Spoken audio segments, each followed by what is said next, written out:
गोसो खुलायै गाव मोजां मोननाय हानजा आरो केन्डिडेटनो भट होनो ओंखारगासिनो दं दा बेवहाय राजु नार्जारिया बेवहाय हिउज भटआव देरहानो हागोन आरो देरहासार जागोन जों बेखौनो फोथायो बेसेबां मासिखौ जोङो लिमिट दोना जोङो मेक्सिमामनिफ्राय मेक्सिमाम सिट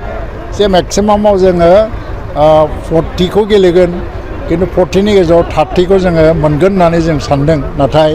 बेनि गेजेरावबो डेम'क्रेसियाव जेब्लायबो मोनसे स्कप दोननांगौ बालायनि थाखायबो स्कप दोननांगौ गावनि थाखायबो स्कप लानांगौ जायो बे हिसाबै जों सानो मा जेसेबां नांगौ नाम्बारजों जों गभर्नमेन्ट दानो हायो 21टा नाम्बार बेनिफ्राय बहुद बांसिन नाम्बारखौ जों देरहानो हागोन आरो हयथ'बा जोङो एबसलुट मेजरिटि लानानै सिम्पल मेजरिटि नङा एबसलुट मेजरिटि लानानै 2/3 मेजरिटि लानानै जों देरहासार जानो हागोन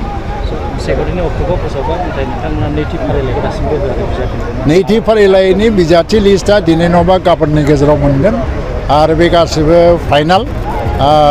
जा आफादगिरिया बेखौ लानानै दं फाइनालि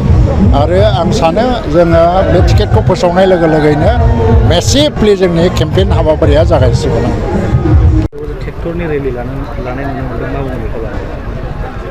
दिनै सराइबिल जि बिटिसिनि बियाब बे समस्तिनि मोनसे ट्रेक्टर रेलि ट्रेक्टरा जोंनि हान्जानि सिम्बल आरो बेवहाय जोंहा राजु नार्जारि UPPL हान्जानिनो गाहाय नेहाथारिया गेलेनो ओंखारदों जे बिथांनि फारसे जिबायदि सराइबिल ओनसोलनि रायजो राजाफ्रा हारि बोरोन बासियालासिनो बयबो हारिनि मानसिफ्रा जेरैबायदि गिर्जा गिर्जा मदद होदों बेखौ मोननै मोनथाम प्रग्रामाव नुनो मोनबाय जों बेखौनो दा नमिनेसनाथ' जायाखै नमिनेसन जानायनि आगोलनो रायजोफोरनि गेजेराव मोनसे सांग्रांथि लाबोनो दासिमाव जों UPPL हान्जानिफ्राय गोजोन आरो खौसेथिनि जि मोनसे रेलि खालामबाय थादों ट्रेक्टराबो बिनिनो पार्ट मोनसे आरो आं सानो दिनैनि ट्रेक्टर रेलिया मोनसे भिक्टरि रेलि बादिबो सराइबिलनि थाखाय आरो बावहाय जि नुदों जे जोंनि गेजेराव ना टिकेटनि मोनसे दावराव दावसि ना गुबुन मोनसे हानजा बा अर्गानाइजेसननि दावराव दावसि गावबागाव बयबो खौसेयैनो मावलायलायबाय थादों दा मोनसे खौसेथिनि सिम्बलखौ सराइबिलाव जों नुनो मोन्दों बेबायदिनो गुबुन गुबुन समस्तिफोरावबो जोङो बेबायदियैनो खौसेयैनो मावलायलांगोन आरो सराइबिलनि जि इउनिटि बे इउनिटिया ओरैबायदि इनडमिटेबल मोनसे इउनिटि जाबाय